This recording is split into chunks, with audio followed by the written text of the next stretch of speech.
Салонът на читалище Хаджи Ненчо Палавеев в Копривщица се оказа тесен за възторжената публика, дошла да уважи коледния концерт на децата от детска градина Евлампия Векилова.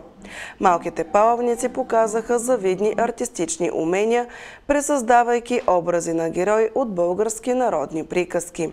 Облечени в носии с пъстри шевици, те припомниха старите традиции в рождествената нощ и изпълниха коледни песни.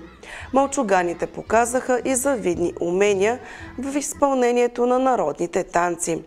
Големите групи бяха подготвили изненада не само за публиката, но и за дядо Коледа с изпълнението на модерни танци.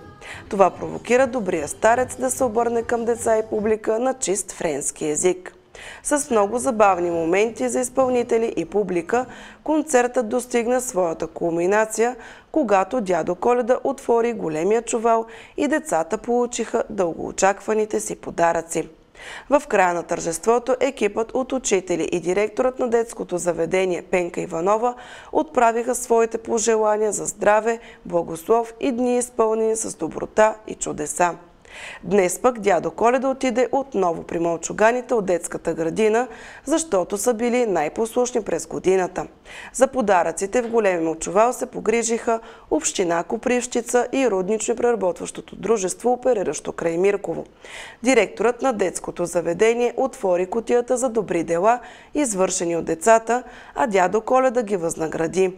После добрият старец направи почетна обиколка на града с вълшебната си кола, като поздравяваше всички с настъпващите празници.